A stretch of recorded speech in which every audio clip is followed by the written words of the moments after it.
nous allons voir sur le sujet « Faire avancer les projets forestiers centrés sur les personnes, pro-nature, rentables et inclusifs. Leçons tirées des plantations de nouvelle génération ». C'est modératrice et Linda Bull. Et puis nous avons plusieurs pénalistes. Et une autre modérateur qui est connecté en ligne. Bonjour, nous ne pouvons pas vous voir encore. Bonjour, je suis au Brésil. Je suis désolée de ne pas être en présence. Je vous demande de me pardonner de vous rencontrer comme ça en virtuel.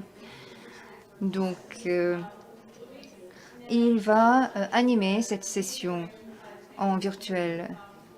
Donc,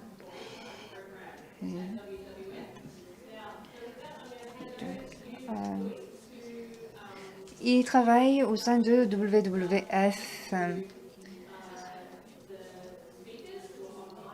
Donc, il va animer la session, donc cette 7e session. Donc, vous pouvez commencer. Merci. Bonjour. Cette session. Merci à tous les panélistes qui sont en salle.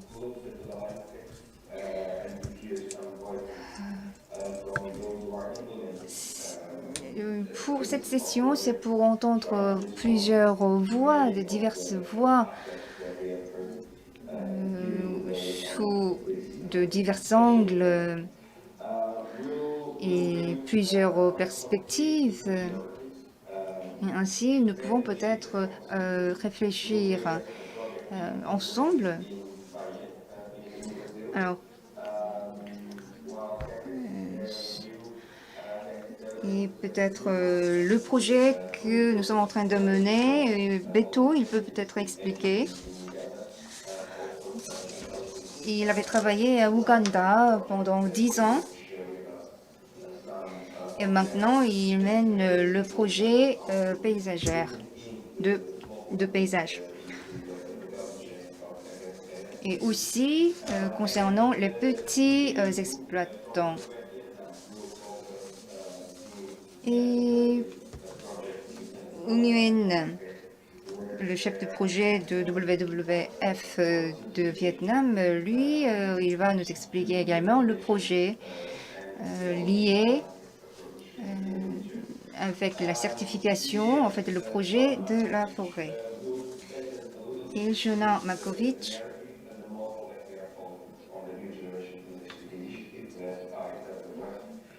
le modèle que nous suivons de NGP, il va nous expliquer concernant ce modèle.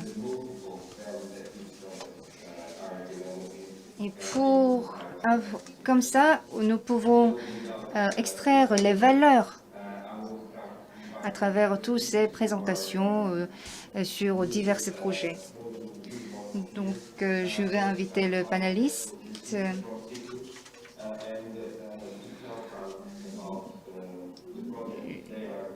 On aimerait écouter plusieurs présentations. D'abord,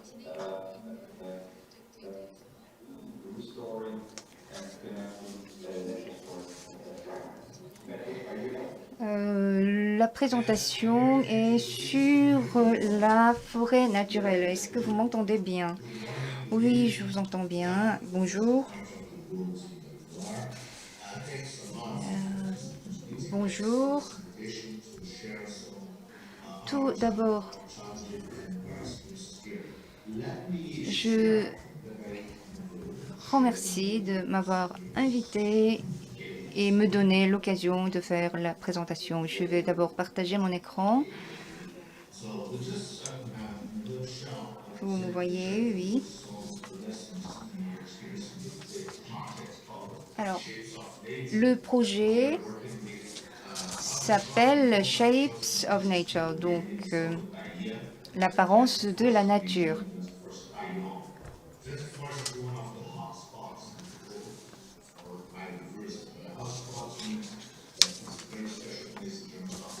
La région concernée, en termes de biodiversité, c'est une forêt extrêmement importante parce que la biodiversité est très riche dans cette forêt. Or, cette forêt naturelle sont tout de même dégradées de manière grave. C'est pourquoi le reste de cette forêt doit être protégé et les parties dégradées ou aussi écosystèmes doivent être restaurés. Si on regarde cette région, on peut savoir que c'est vraiment une région particulière. D'abord, cette région se trouve au centre du pays et est liée avec le parc national sur une superficie de plusieurs 1000 hectares, il y a des arbres plantés. Cette région a été considérée par UNESCO pour être nommée des patrimoines naturels.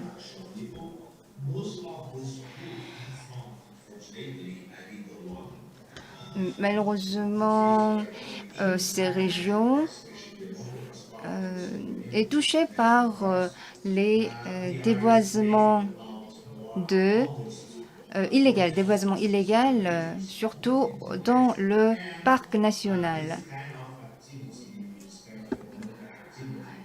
Ce genre d'activités sont bien évidemment illégales.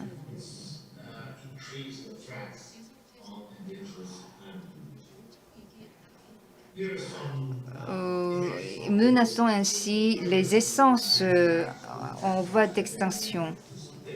Vous voyez les photos, ce sont des produits artisanaux produits à partir des bois illégalement récoltés.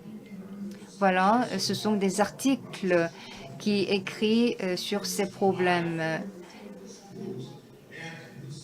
Voilà, ces arbres sont coupés pour être utilisés en bois ou être fabriqués pour autre chose. Mais ce qui est difficile, ce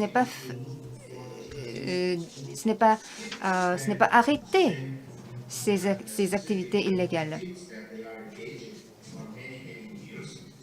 C'est pourquoi les produits artisanaux en bois, ils ont travaillé pendant longtemps dans cette branche. Donc, si on les demande, on les oblige d'interdire, enfin, de ne pas faire ce genre d'activité ou de ne pas produire, et ça va être difficile. Donc, il faut changer les essences.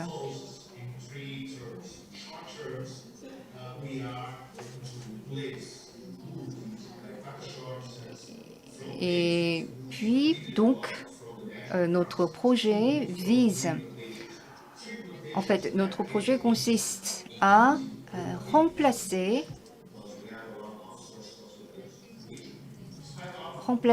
les bois plantés parce qu'il y a plusieurs essences, plusieurs arbres qui peuvent être produits, qui peuvent être poussés par les plantations. Donc, des essences ou des bois qui sont encore plus adéquates pour produire justement pour des produits en bois.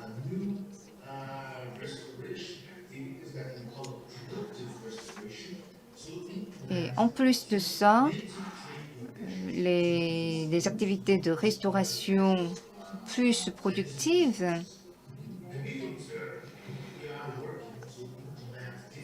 vise à bien évidemment produire des bois, mais aussi d'autres objectifs.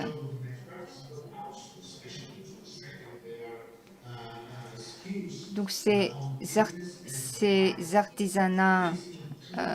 pour ces artisanats et on les aide à améliorer, à renforcer leurs compétences, c'est-à-dire c'est dans le domaine de business ou commerce.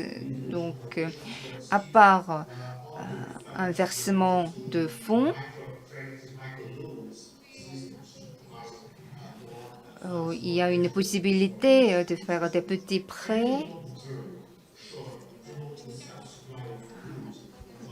Donc, ce sera possible de créer des valeurs ajoutées à moyen ou long terme. Donc, à long terme, il faut créer un environnement dans lequel ils peuvent produire vraiment des bois eux-mêmes. Pour changer cette situation aujourd'hui, les facteurs que le paysage dispose, c'est-à-dire les populations autochtones ou la communauté, et ils ont une relation, donc il faut changer cette relation entre ces gens-là. Donc, ce projet a été développé par Cyclo, avec en partenariat Programme Albertam.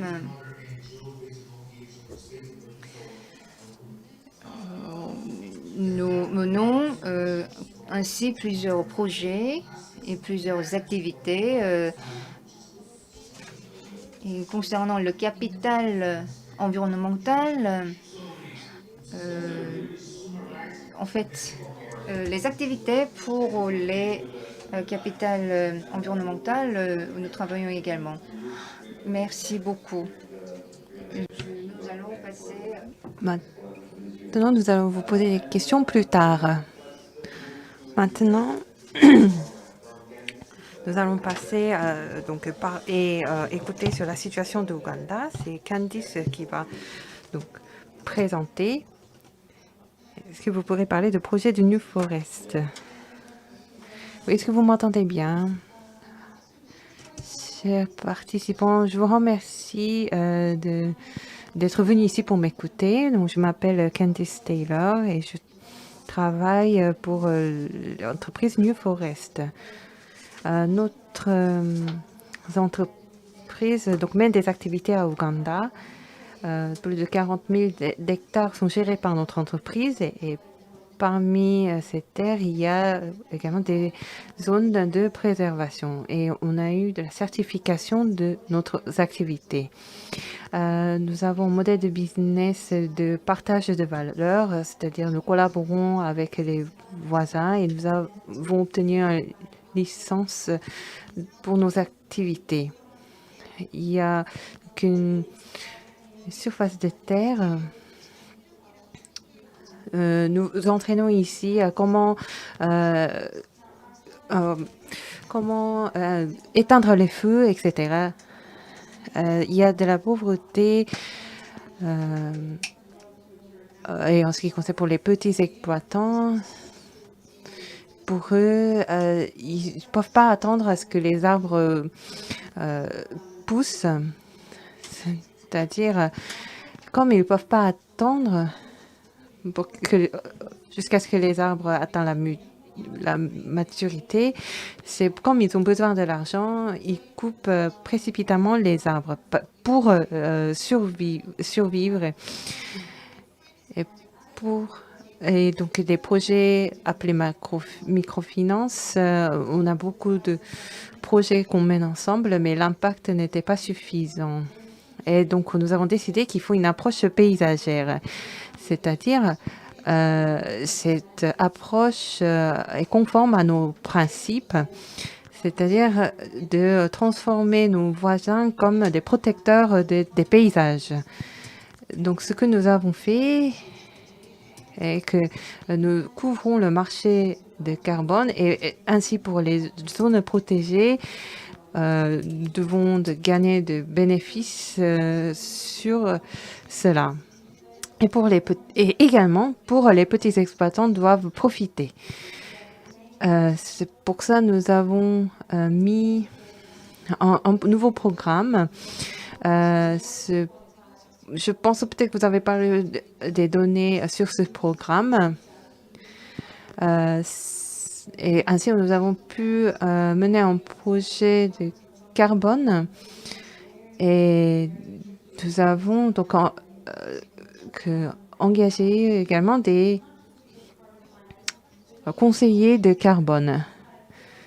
Notre objectif n'est pas seulement d'obtenir des financements du domaine de carbone, mais c'est de diversifier notre procédure et système de carbone. Vous avez déjà entendu parler mon ministre, c'est-à-dire notre activité ne se limite pas à cultiver les arbres, mais de traiter les arbres. Et comme notre projet de carbone basé sur les communautés, cela crée beaucoup de crédits de carbone qui nous permettront de faire des activités dans les années prochaines. Surtout, et ce qui est important, c'est que plus de 18 organisations donc, cultivent les arbres. Et ainsi, on a construit un comité avec tous ces collaborateurs et ils donc, fixent le prix. Et dans les 3 mois,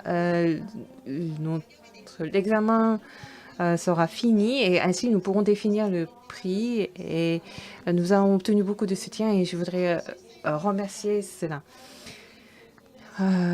Pour le ISE, nous avons eu besoin de beaucoup de soutien et nous l'avons obtenu, ce soutien.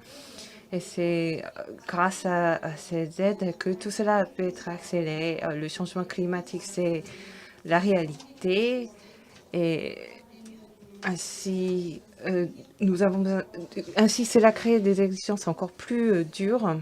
Et il est difficile donc de satisfaire ces conditions. Donc il faut que vous preniez en compte cela. Il y a beaucoup d'avantages à cela. Lorsque nous avons appliqué une approche paysagère, les femmes, les jeunes y ont également participé. Et pour ce qui est du verdissement des forêts, nous avons fait beaucoup d'efforts pour ne pas dégrader et pour fournir. Nous avons focalisé pour une offre stable. Merci. Merci, c'était une très bonne présentation. Vous avez vraiment très bien mentionné les points importants, essentiels. Et c'était très clair votre message. Et sur le projet aussi compliqué, il y a bien évidemment beaucoup de difficultés, mais pour les peuples autochtones, il faut absolument le faire. Et ensuite, alors, nous allons passer à la présentation suivante. D'abord, je vais partager l'écran.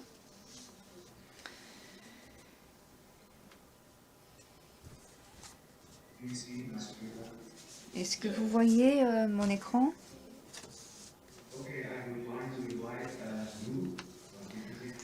Oui, bonjour.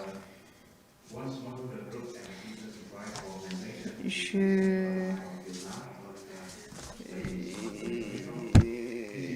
vais vous expliquer les activités liées à la certification dans la région centrale de Vietnam.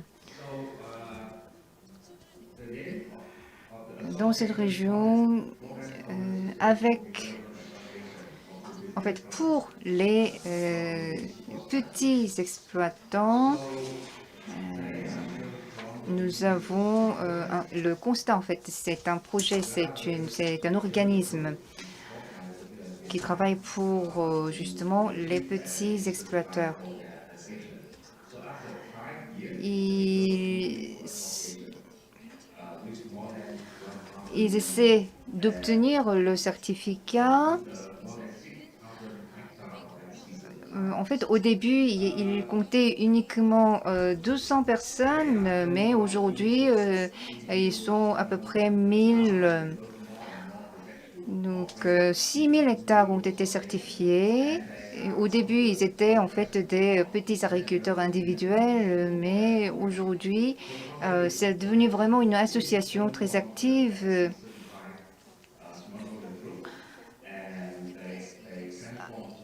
Alors, lorsque je dis les associations de coopératives, des petits exploitants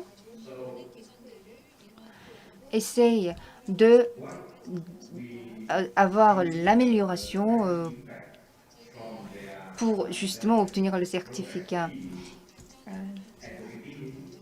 Au fur et à mesure, en fait, dans le temps, ils se sont vraiment développés. Au début, bien évidemment, ils étaient aidés. Mais aujourd'hui, ces petits exploitants nous donnent des conseils pour nos projets ailleurs. Comme vous voyez maintenant là, plusieurs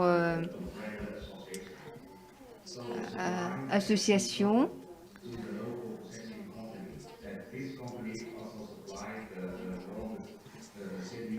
sont au sein même de cette grande association, et dans cette association, ils font des activités de fabrication et aussi ils exportent également.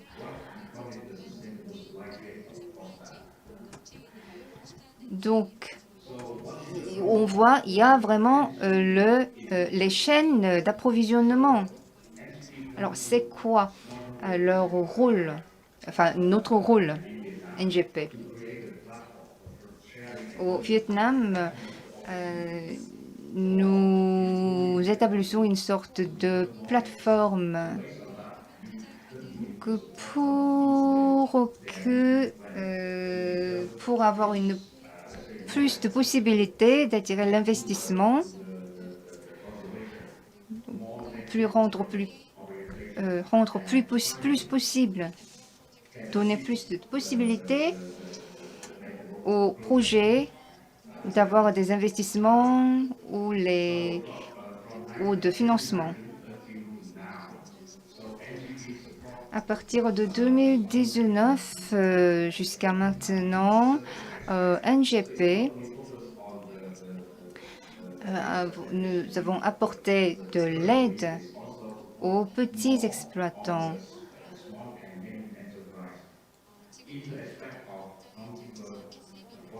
Mais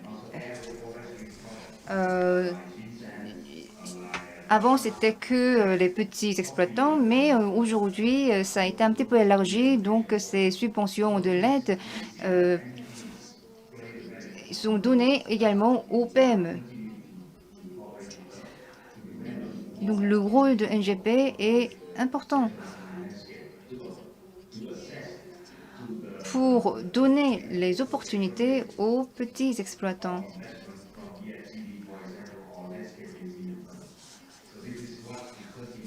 Pour créer les capitales qui peuvent les aider. Et nous allons continuer à apporter de l'aide auprès de ces petits exploitants.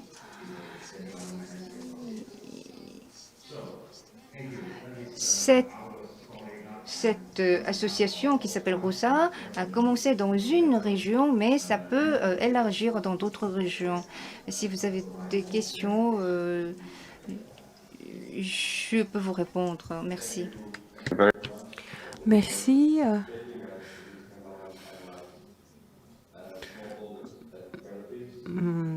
Donc, c'est créé une association au Vietnam et aussi des activités de certification. Vous en avez parlé, je vous remercie. Donc, nous venons d'entendre 3 projets dans différentes régions, inclure les communautés locales, la restauration des ressources naturelles, les plantations d'arbres, les développer. Donc, nous avons vu que ça impliquait dans des chaînes de valeur différentes. Maintenant, Shona Makovic va nous parler comment le NGP investissement a été créé et comment il y a eu obtenu des participations de d'autres partenaires. Donc, vous pouvez nous expliquer. Merci. Donc, vous pourrez parler des cas d'investissement NGP. Donc, les autres intervenants on en parlait, mais et je pense que ça constitue un grand contexte pour ce que je vais vous dire. Donc, je voudrais parler de New Generation Plantation, nouvelle génération de plantation. D'abord, nous avons commencé avec une plateforme de formation dans différents pays. Ils ont pu donc venir et participer dans l'écosystème NGP et c'est ainsi qu'ils ont participé au projet et beaucoup d'institutions, d'organisations et des gouvernements.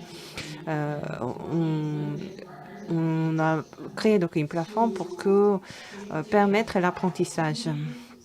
Donc, le NGP travaille avec beaucoup de partenaires et on identifie donc les risques et réfléchit à comment résoudre cela et comment donc et sur la moyen de bénéficier tout le monde. Je pense que on a eu beaucoup de progrès là-dessus.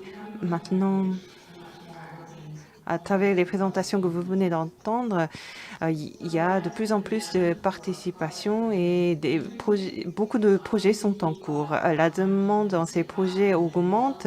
C'est pourquoi à NGP, nous sommes en train d'établir une stratégie pour avoir le meilleur impact possible.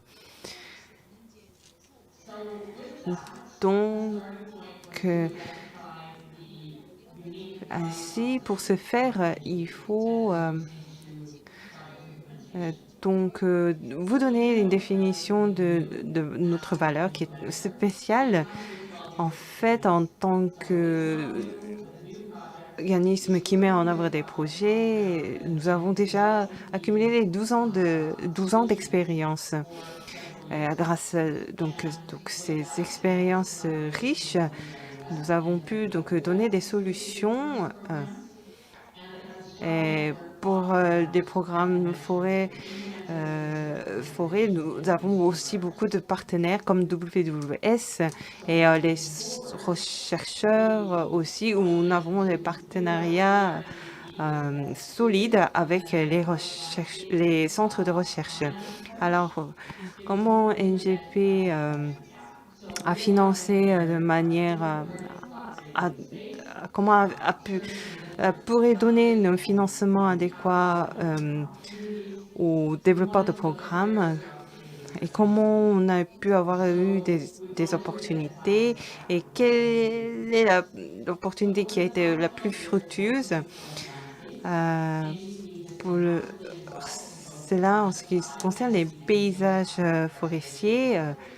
Le NGP s'est concentré sur la préservation et la restauration, et que ce soit sur le plan commerce ou pas. Nous avons considéré l'efficacité, la possibilité de durabilité, mais il y a eu également des limites car on manquait de ressources nécessaires. Et pour ce qui est des paysagers, sur l'aspect socio-économique, il y avait des insuffisances. Excusez-nous. Donc vous êtes en train de parler sur le NGP.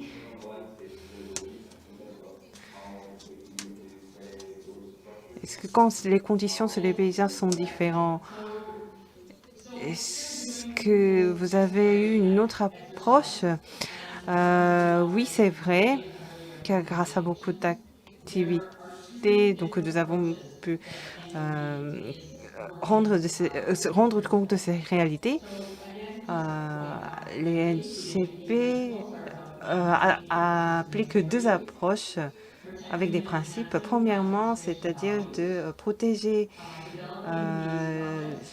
l'écosystème et également de protéger les valeurs de restauration et de mobiliser beaucoup de participants.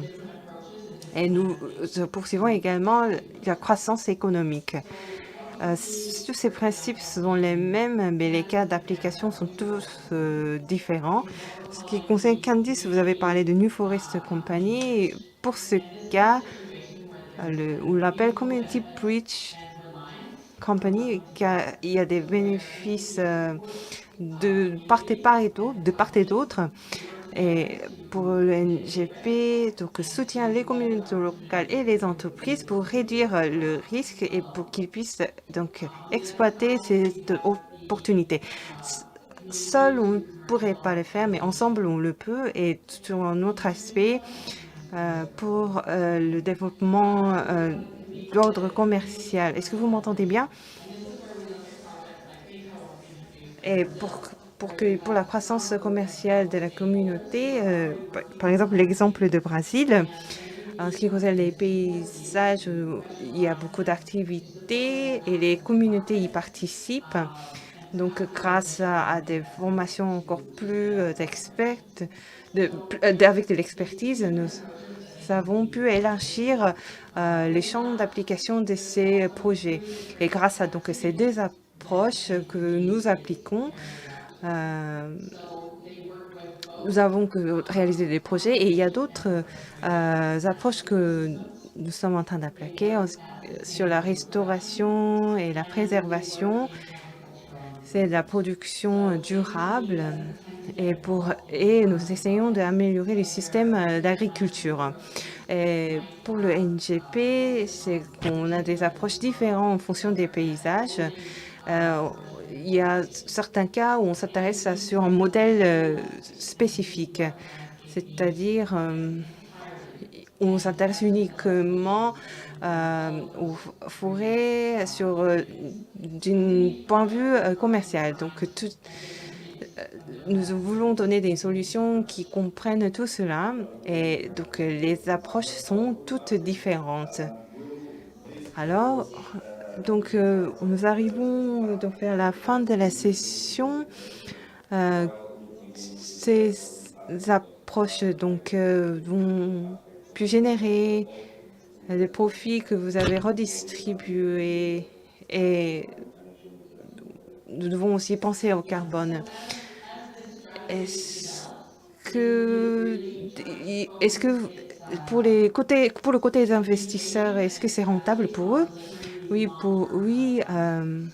pour cela, pour donc atteindre des résultats, les communications sont importantes parce que ce projet c'est à long terme et donc il faut tout voir à long terme. C'est pourquoi il ne faut pas se concentrer sur des choses à court terme comme combien d'arbres nous allons planter. C'est qu'il faut voir l'élargissement de la biodiversité, des espèces, de tous ces projets qui sont à long terme. Donc, je explique aux investisseurs que c'est un projet à long terme. Et le marché de carbone continue à croître et nous essayons d'attirer les investissements dans cela et on essaie de monétiser ces projets et ainsi d'avoir une valeur monétaire grâce à ces projets. Et pour les autochtones, cela peut être un développement durable. Et il y a aussi un système appelé MLB que nous mettons en application. Merci. The regions. Merci pour votre explication. Nous avons découvert en fait différents profils de projets dans chaque région. Mais à long terme, peut-être, à long terme, il faut, vous avez parlé, il faut avoir la rentabilité aux investisseurs. Peut-être nous allons passer à la séance de questions-réponses. Mais avant, nous allons d'abord regarder un petit clip de Vietnam.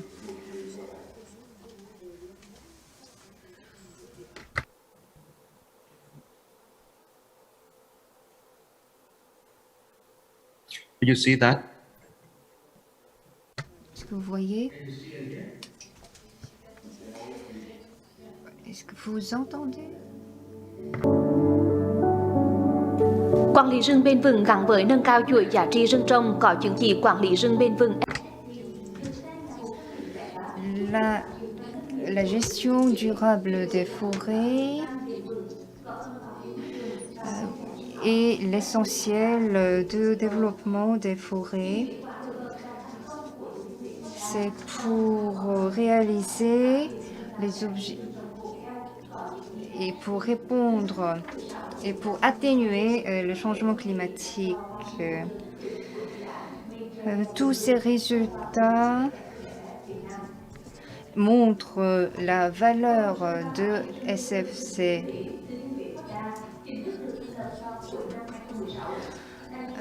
Les exploitants, les petits exploitants ont formé une association. C'est une occasion pour eux de participer au développement de la région. Et après 5 ans depuis son établissement, il y a des sous-associations, des associations, des petites associations associées. La quantité de production est de 200, s'élève 290 000 tonnes. Ces petits exploitants ont des acheteurs.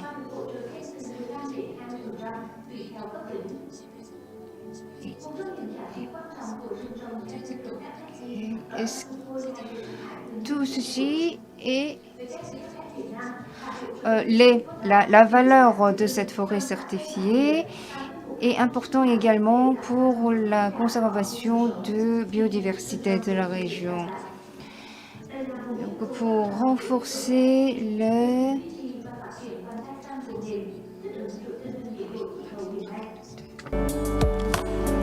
Đến nay, Thừa Thiên Huế Phó Đà đã triển khai thành lập 25 hợp tác xã lâm nghiệp bền vững.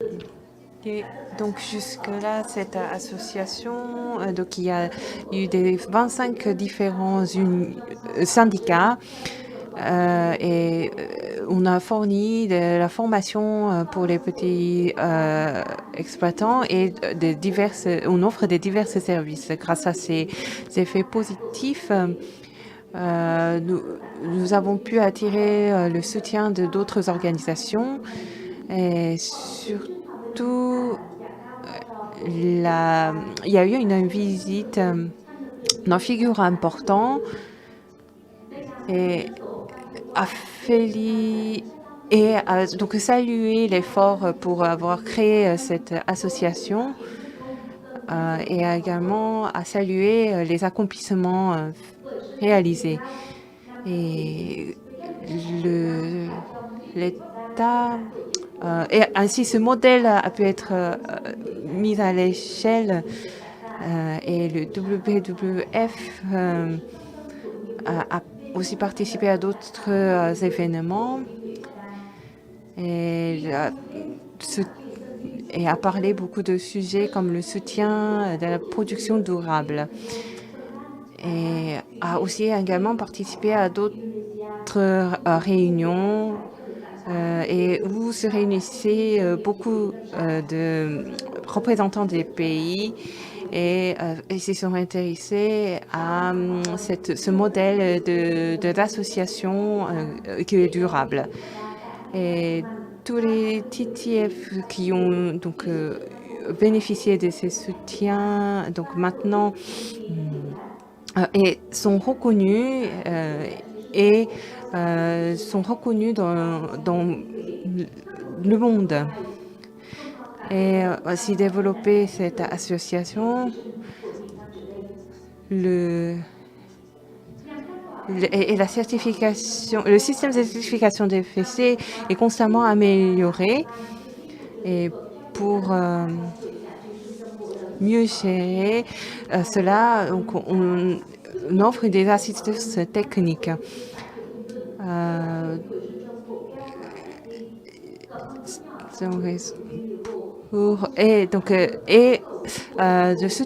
Et on soutient pour que d'autres associations se créent dans d'autres régions. Merci. Donc, nous avons vu toutes les activités de l'association que notre intervenant de Vietnam nous a expliquées. Est-ce que vous avez des questions à nous poser?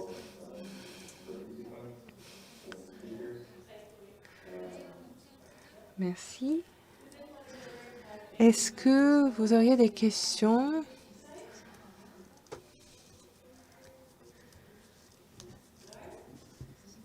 Vous n'en avez pas? Ah, si.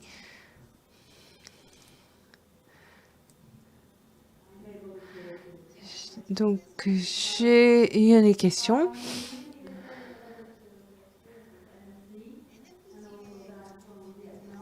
Donc, sur l'expérience NFC, j'ai envie de poser la question. Et aussi pour l'expérience de Vietnam. Et surtout, une question pour les intervenants.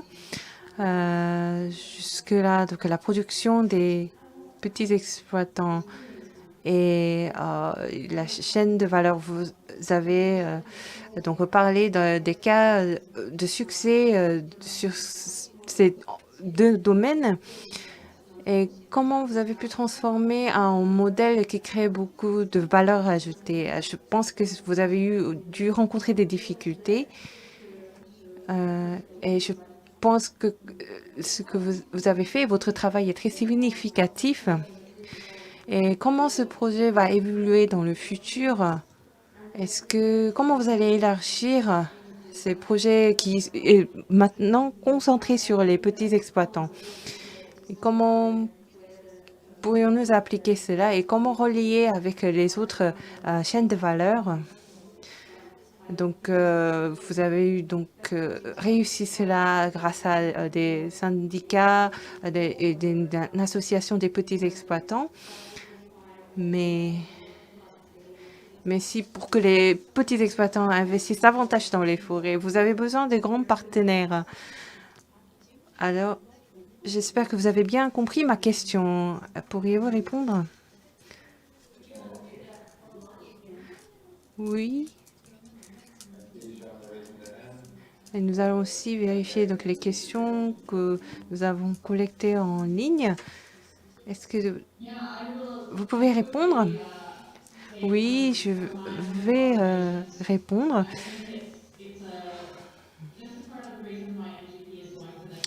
D'abord, le NGP a adopté une approche d'un point de vue à long terme.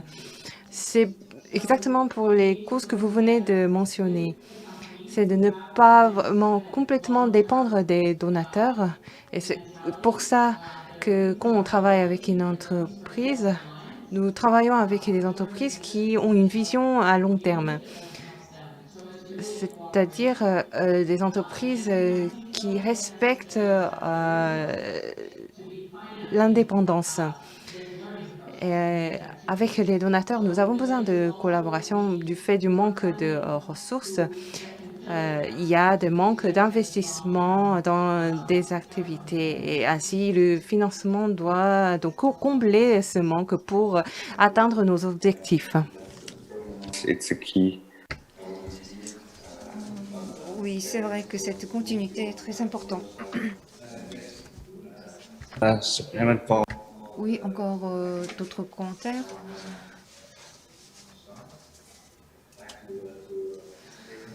Je peux peut-être répondre sur notre exemple. D'abord,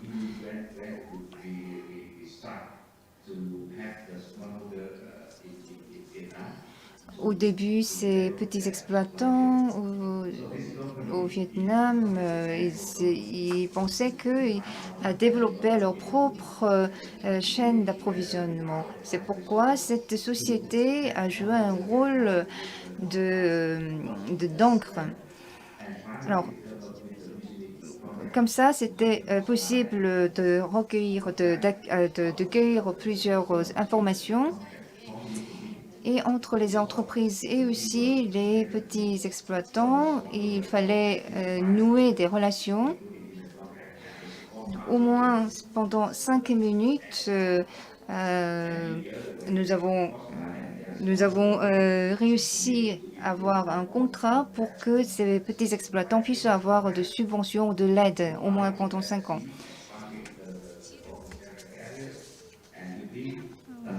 Donc c'était pour améliorer les qualités et grâce à cet accord et l'entreprise et les petits exploitants avaient réussi à agrandir leur superficie, donc jusqu'à 6000 hectares. Bon, Candice? Maintenant, je vais donc donner la parole à Candice. Il y a une question en ligne en ce qui concerne l'investissement. Comment, de manière durable, garantir les moyens de subsistance des gens? Qu'est-ce qu'on peut leur offrir? D'abord, mais ce que je vais dire, c'est un peu ce que les autres intervenants viennent de dire. Donc, du côté de l'offre, donc bien sûr, il faut considérer la demande et l'offre ensemble. Donc, penser à diverses choses. Il faut que le marché va dans la bonne direction. En ce qui concerne le cadre de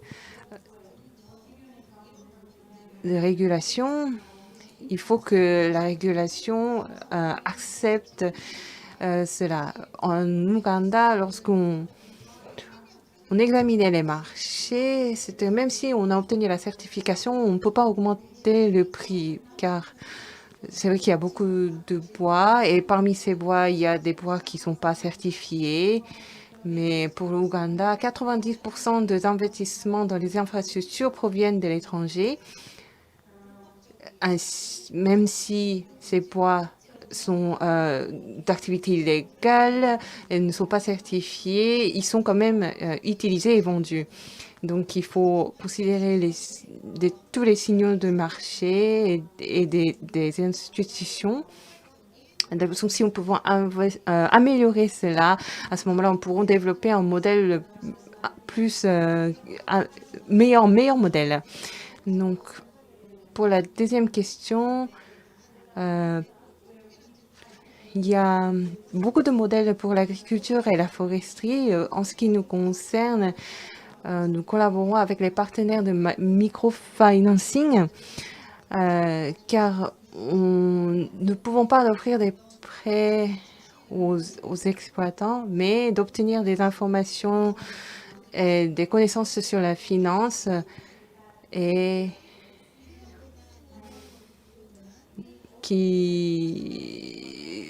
il ne faut pas faire de grands prêts que nous ne pouvons pas les récupérer après.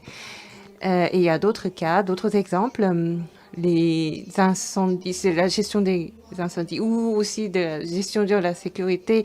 Mes collègues en parlait. Nous n'avons pas fait de la même façon. En fait, nous avons un contrat avec la communauté locale et dans ce domaine, nous avons offert des services sur cela. Et en fonction de la qualité des services, nous rémunérons de façon différente. Tout ce qui est de risque d'incendie et de sécurité, nous avons pu réduire ces risques de 70%. Et c'est vrai qu'il y a des risques, mais on l'a transformé en opportunité, ce qui a contribué à la subsistance des gens. Merci. Vous avez bien relevé les points importants pour la réussite. Avec les exemples de projets et aussi l'explication, avec l'explication de Candice, c'était très explicatif tout ça. Donc comment on peut alors tous ces moyens peut élargir en fait, peut agrandir la taille du projet.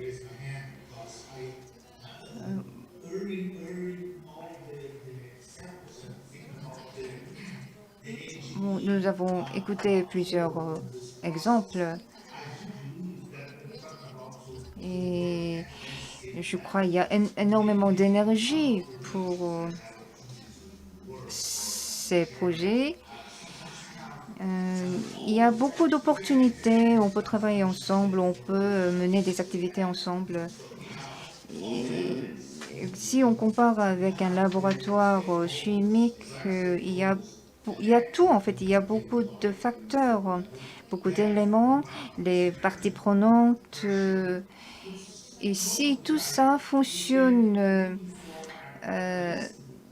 au niveau de paysage en fait, ici avec une bonne température, avec les autres conditions bien adéquates, et cela peut avoir un catalyseur. Il y a des restaurations et aussi il y a des efforts pour la restauration des écosystèmes, etc. Et dans tout ça, nous essayons de trouver des opportunités. Alors, les parties prenantes, différentes parties prenantes, collaborent pour trouver ensemble des solutions. Donc, au niveau de paysage, une solution au niveau de paysage. Voilà.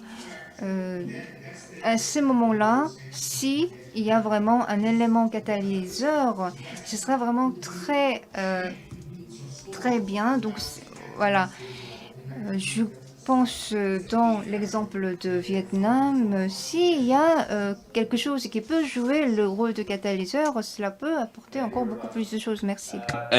Je vous remercie. Nous manquons de temps, donc nous devons finir cette session. Mais quand même, j'ai une dernière question. Du côté donc des investisseurs,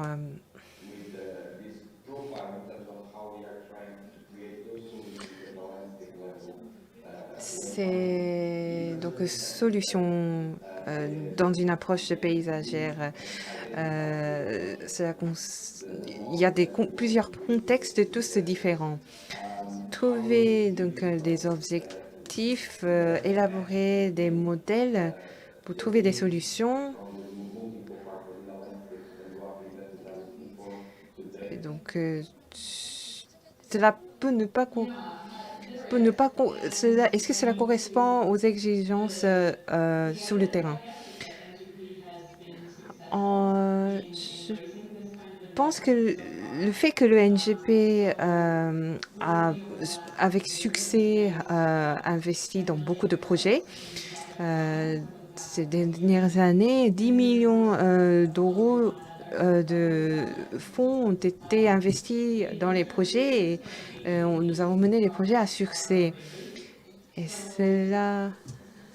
Donc, les investisseurs qui participent à ces projets, il y a des raisons diverses. D'un côté, grâce à cela, les investisseurs peuvent apprendre sur la manière d'investir dans la nature. Et comme ils peuvent tirer des leçons sur ces projets, Et peuvent réfléchir aussi à l'investissement dans la biodiversité et aussi de penser au développement durable pour soutenir la subsistance des gens. Et il y a aussi des avantages que nous pouvons tirer de ces projets. Et aussi sur le point de vue donc, du profit, il y a des cas d'exemple. Ces projets montrent que de ce point de vue, nos projets sont de grande qualité car nous créons de la valeur, de créer beaucoup de bénéfices et nous appliquons une approche qui inclut tous les collaborateurs. C'est la clé d'approche de NGP.